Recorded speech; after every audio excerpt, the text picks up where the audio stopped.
Je m'appelle Anne Roquigny, je suis énergéticienne et sexothérapeute et j'organise aussi des retraites de tantra pour les femmes et aussi des retraites de tantra mix autour du massage intime. Mes accompagnements ont pour objectif de se reconnecter à sa puissance, de se reconnecter à son corps et à son potentiel orgasmique.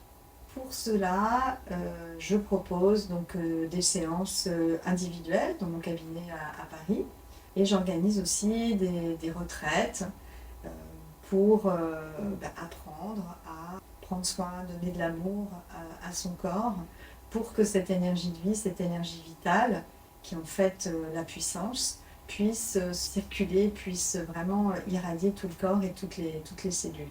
Je propose ce que j'appelle des séances de sexo-énergie où on peut venir se déposer avec une problématique liée à sa sexualité. Et je propose en deuxième partie de séance des soins énergétiques pour aller transformer ce qui a été déposé en première partie de séance. Je propose aussi des initiations à la pratique de l'œuvre de Yoni. Donc c'est une pratique taoïste ancestrale qui permet de prendre soin de sa yoni. C'est une pratique pour les femmes. Donc un petit œuf de pierre qui vient masser l'intérieur de la grotte sacrée pour libérer des énergies qui sont bloquées et cristallisées. J'initie aussi les femmes à la pratique de la baguette cosmique. Donc ça, c'est une pratique beaucoup plus contemporaine. Donc c'est une baguette en verre qui permet de se faire des auto-soins, des auto-massages. Donc mon ambition, mon objectif, mon envie, mon désir, c'est de rendre toutes les femmes autonomes, c'est-à-dire qu'elles puissent vraiment intégrer dans leur vie, dans leur quotidien, des pratiques pour prendre soin de leur intimité. Donc on prend soin de son visage, on se met de la crème tous les jours, on va se faire masser, mais on ne prend pas vraiment soin de sa yoni. Et quand on prend soin de sa yoni, c'est là qu'on se reconnecte à sa puissance, c'est là qu'on se reconnecte à son énergie de vie. J'accompagne aussi des hommes qui ont du courage, parce qu'il faut beaucoup de courage pour décider de prendre soin de sa sexualité, pour prendre soin de son corps, pour prendre soin de cette énergie vitale. Parce que quand cette énergie, elle circule, donc on peut faire les choses avec beaucoup plus d'aisance, beaucoup plus de joie, beaucoup plus d'élan, beaucoup plus d'entrain. Et cette énergie qui est bloquée nous empêche, nous contraint. Donc comment on va se libérer de ces peurs, de ces conditionnements, de ces tabous, en allant avec beaucoup de douceur, avec beaucoup d'amour, avec beaucoup de tendresse, faire des massages. L'auto-soin, c'est du massage, ce sont des techniques. Les techniques que j'enseigne sont vraiment des techniques que j'ai moi-même expérimentées. J'ai rencontré beaucoup d'enseignants qui m'ont transmis des techniques d'acupression, de réflexologie, de massage Tao, de massage tantrique, le de-armoring, le yoni mapping, le pelvic heart integration. J'ai eu des enseignants qui m'ont transmis leur savoir, leurs secrets. Et aujourd'hui, voilà, c'est moi qui transmet toute cette sagesse et toute cette richesse, en fait, tous ces secrets, tous ces trésors de l'intimité sacrée. Je suis aussi spécialiste d'un soin qui s'appelle le soin de la grotte sacrée. C'est un soin qui permet de libérer toutes les tensions liées au trauma, liées à des événements douloureux, aux épreuves de la vie, qui font que l'énergie elle est bloquée dans toute la zone intime. Donc c'est des soins que je propose sur une demi-journée à Paris, dans mon cabinet. Comme on est très peu de personnes à faire ce genre de soins, j'ai une clientèle assez importante qui se déplace de province et qui peut aussi souvent venir de l'étranger pour un moment où on va ensemble écouter ce qui est là, ce qui est présent, libérer les zones qui sont bloquées. Ce soin de la grotte sacrée, c'est inspiré de plusieurs techniques. Donc c'est un protocole que j'ai initié, que j'ai créé. Les séances sont assez longues parce que je prends mon temps, comme on est quand même sur quelque chose de très fin, de très intime. Il y a un temps où on va déposer sa problématique, déposer ses intentions. Ensuite, je fais un soin énergétique global Donc je vais remettre l'énergie en mouvement dans tout le corps avant qu'on aille de façon plus ciblée sur la zone du bassin. Donc c'est un soin qui est très puissant, qui permet donc de libérer l'énergie qui est bloquée dans la zone du bassin.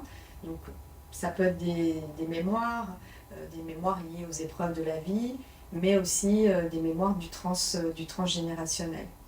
J'ai des retours extrêmement positifs. Donc il y a clairement un avant et un après. Donc après le soin, on se sent plus serein, sereine, libre.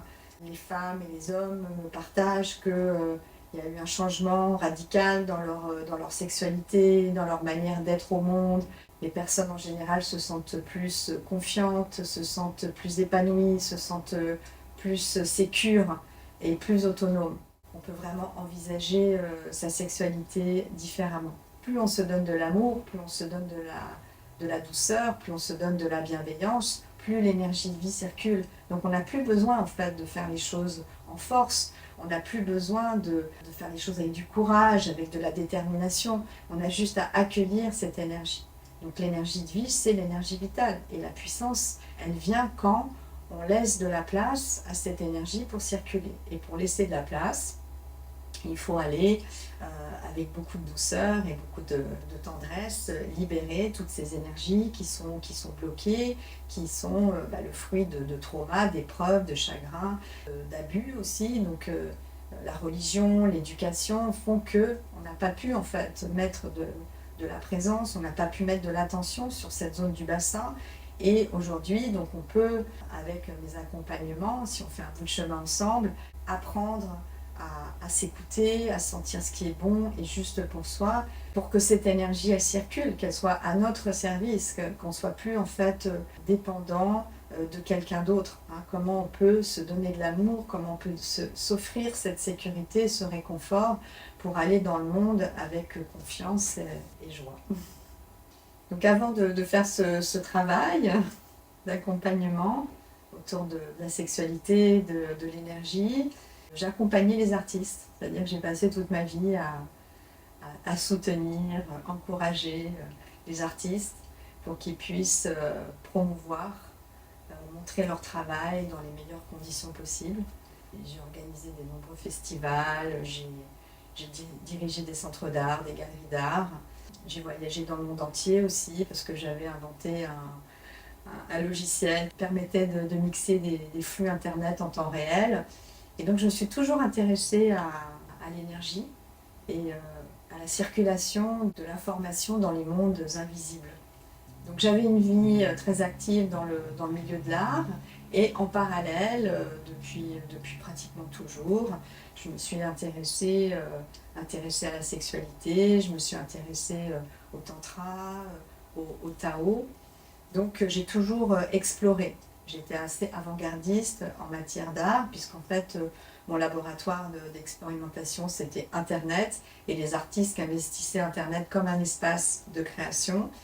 Et en parallèle, le laboratoire, c'était comment on allait se connecter à notre cosmos intérieur, à notre yoni, et explorer la magie de cet espace encore peu connu, assez méconnu. Et aujourd'hui, donc, on découvre notre anatomie.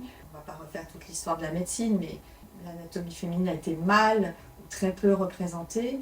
Donc aujourd'hui, les femmes prennent en main les choses. C'est-à-dire depuis qu'on sait qu'on a un clitoris qui est 100 fois plus grand que ce qu'on croyait, qu'on sait qu'on a une prostate comme les hommes, qu'on sait qu'on a un clitoris qui a les mêmes spécificités que le pénis, on peut aujourd'hui explorer notre corps et aller découvrir son potentiel orgasmique et la magie de l'énergie vitale, la magie de cette énergie sexuelle.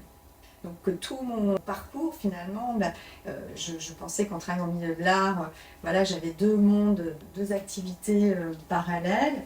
Et puis finalement, ça s'est imposé à moi. Je ne peux pas vous expliquer comment. C'est-à-dire que quand j'ai découvert Internet, j'ai eu le vertige parce que j'ai vu le potentiel d'Internet. Cette technologie en fait qui permettait de nous connecter, de nous relier à distance. Le vocabulaire de l'informatique, il est assez proche du vocabulaire de l'énergétique. Donc Voilà, je ne le savais pas, mais il y avait quand même un espace où ça résonnait en fait. Il y avait vraiment quelque chose d'assez proche. En tout cas, je me suis rendu compte que plus on allait prendre soin de soi, plus on allait prendre soin de notre intimité, plus on allait être proche de soi et assez paradoxalement proche des autres. Donc dans le tantra, l'invitation c'est de toujours rester chez soi, de rester dans son corps et que plus on est connecté à soi, plus facilement on va rencontrer les autres. Donc il y a une métaphore, on peut imaginer qu'on est tous des îles isolées, mais quand on va rentrer dans sa profondeur, on peut se rendre compte qu'on fait partie de la même montagne. Quand on parle de la dimension sacrée et cosmique de sa sexualité, ça veut dire que plus on va rentrer dans ces profondeurs, plus on va avoir accès à des savoirs, à des connaissances, et plus ce sera facile de rentrer en contact avec les autres.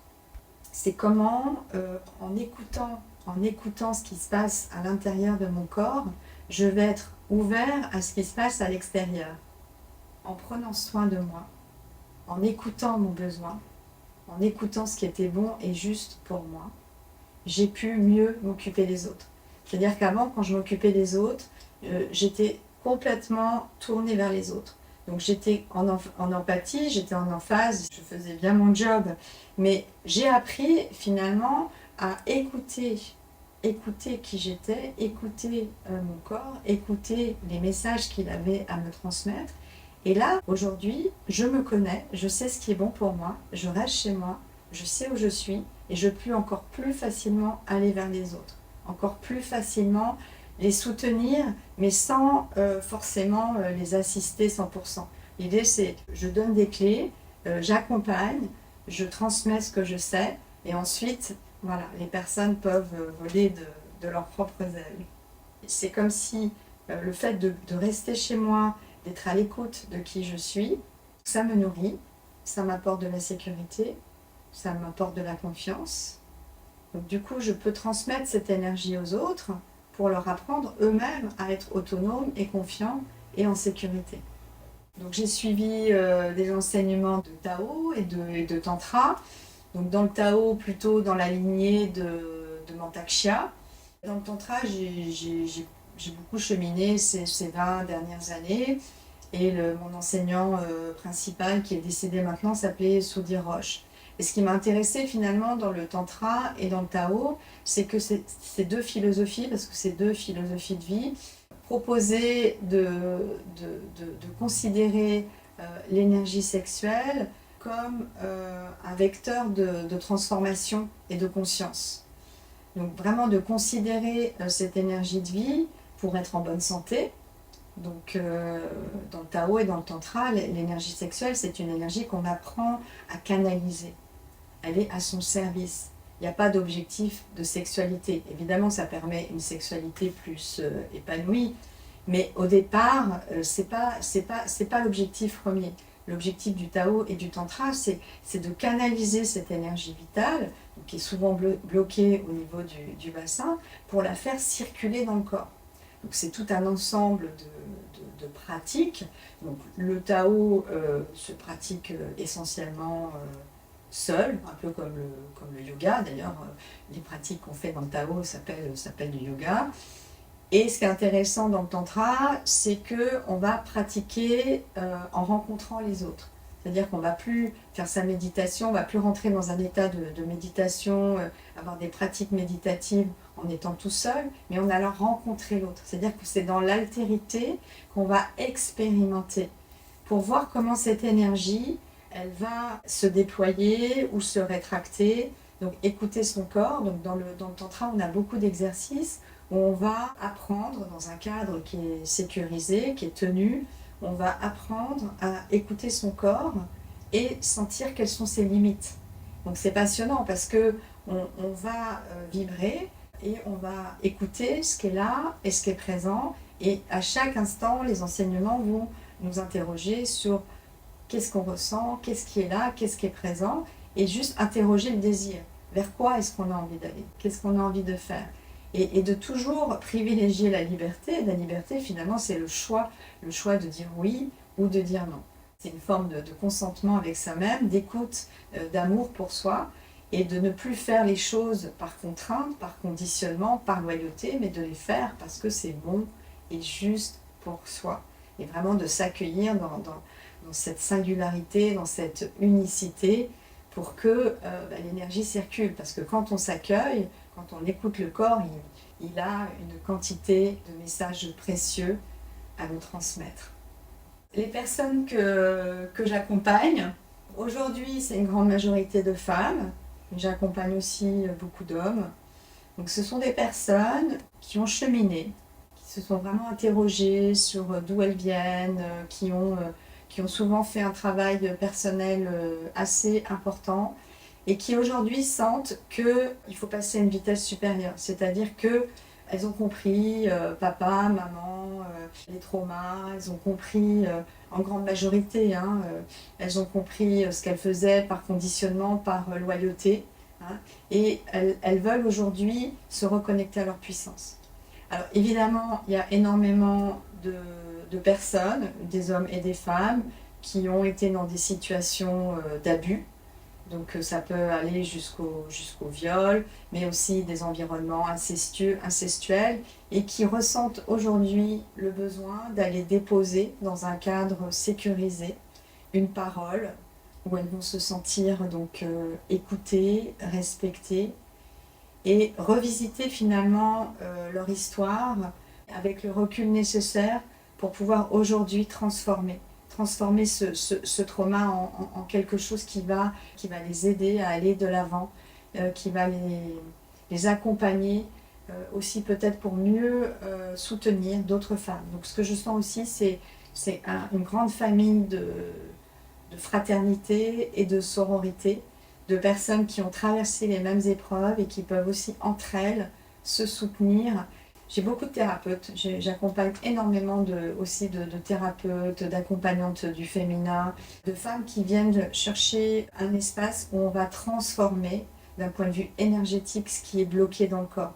C'est-à-dire que le travail intellectuel, il a été fait, elles ont évidemment conscience de leur corps, mais dans la dimension énergétique, c'est comment on va aller se libérer de ce qui est finalement dans la mémoire cellulaire, transformer, apprendre à transformer, apprendre à être autonome. Voilà, ce que je sens aussi très fort aujourd'hui, c'est cet éveil du féminin et du masculin. Il y a vraiment une nouvelle génération de personnes, donc on est de plus en plus nombreux à vouloir prendre soin de notre énergie de vie, de notre énergie sexuelle. On est toutes des personnes en chemin. Il y a une grande conscience spirituelle qui est en train de naître. Donc les programmes en ligne permettent aussi à des personnes qui sont peut-être un peu plus isolées de aussi avoir l'opportunité de s'initier, de pratiquer à distance, de profiter de mes enseignements. Et puis les stages aussi, donc ça c'est encore un autre type d'accompagnement. J'aime bien les stages, j'aime bien aussi les cycles, parce que c'est des moments très forts, c'est-à-dire que quand on se retrouve ensemble, il y a des problématiques, des histoires qui font écho, et dans la matière, dans la présence, on peut vraiment créer des vortex de transformation très puissants. C'est vraiment un espace de transformation très fort, très très fort. Il faut du courage pour venir dans un stage, parce que c'est un endroit où on va s'exposer, c'est-à-dire que c'est un endroit où on va s'accueillir dans sa vulnérabilité, mais le cadre que je propose, donc la confidentialité, est très important pour que la parole puisse se déposer. Et quand il y a de la confiance et qu'il y a de la sécurité, la transformation est possible. La libération peut se faire. Donc je crois que ce qui fait ma touche personnelle, ce qui fait que les personnes viennent vers moi, c'est qu'ils sentent, parce que ça c'est dans tous les témoignages que je reçois, ils sentent mon engagement, ils sentent ma douceur, ils sentent mon amour. Et ça je crois que c'est la clé en fait. Donc quand j'accompagne, j'arrive vraiment à créer un espace tout doux, tout tendre, tout moelleux, où les gens sentent vraiment qu'ils peuvent baisser la garde, baisser les masques, tout lâcher pour vraiment aller se rencontrer dans leur authenticité en fait. Et je crois que c'est un peu tout ce qu'on recherche, c'est aller se connecter à son essence, aller se connecter à son âme, aller se connecter à sa source, faire confiance à la vie, faire confiance à ce que la vie nous propose de vivre.